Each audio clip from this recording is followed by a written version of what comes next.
కేంద్ర మంత్రి కిషన్ రెడ్డిపై ఎంపీ చామల కిరణ్ కుమార్ రెడ్డి ఫైర్ అయ్యారు. ప్రపంచానికి తెలంగాణ ఖ్యాతిని చాటి చెప్పే విధంగా గ్లోబల్ సమ్మిట్ను రాష్ట్ర ప్రభుత్వం నిర్వహిస్తుందన్నారు.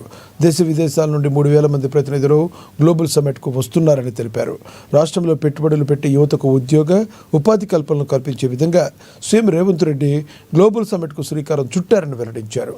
బీఆర్ఎస్ 10 ఏళ్ల పాలనలో కుదేలైన వ్యవస్థలను రేవంత్ రెడ్డి గాడిన పెడుతున్నారన్నారు.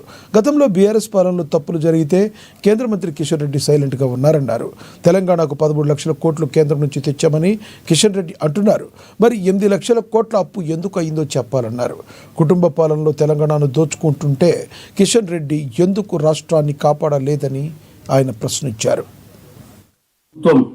ప్రపంచానికి తెలంగాణ ఖ్యాతిని చాటి చెప్పే విధంగా ఏదైతే సమిట్ తెలంగాణ రైజింగ్ సమిట్ 2025 ని నిర్వహిస్తుందో 3,000 మంది ప్రతినిధులు దేశ విదేశాల నుంచి ఈరోజు రాష్ట్రానికి వచ్చి రాష్ట్రంలో పెట్టుబడులు పెట్టాలని, రాష్ట్రంలో యువతకు ఉద్యోగాలు ఇవ్వాలని, రాష్ట్రాన్ని ఆర్థికంగా ముందుకు తీసుకెళ్లాలని ఆలోచనతోటి ఏదైతే ఈరోజు రాష్ట్ర ముఖ్యమంత్రి రేవంత్ రెడ్డి గారు అహర్నిశలు కష్టపడి గత 2 సంవత్సరాలలో 10 సంవత్సరాల పాలనలో బీఆర్ఎస్ పాలనలో కుదేలైపోయినటువంటి రాష్ట్ర వ్యవస్థలన్నింటినీ గాడిలో పెట్టే ప్రయత్నం చేస్తుంటే ఆ 10 ఏళ్ల సమయంలో అధికారంలో ఉండి నిమ్మకు నీరెత్తినట్టున్నటువంటి ఈ రోజు ఉన్నటువంటి కేబినెట్ మంత్రి, ఆ రోజు ఉన్నటువంటి రాష్ట్ర బీజేపీ అధ్యక్షులు కిషన్ రెడ్డి గారు ఒక పక్కన 13 లక్షల కోట్ల రూపాయలను మేము తెలంగాణకు తెచ్చినామని చెప్తున్నాం.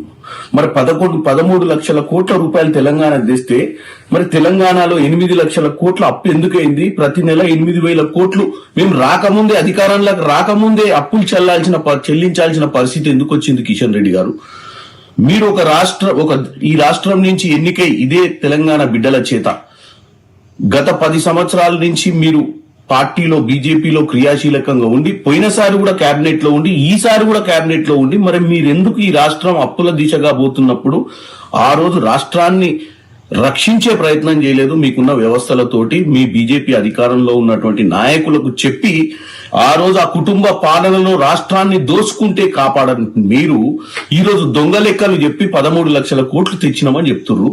డెఫినెట్ గా మీరు 13 లక్షల కోట్లు ఏ విభాగానికి ఉట్టిగా నోటికొచ్చినట్టు ఏ చౌరస్తాలనో మైకిస్తే మాట్లాడటం కాదు.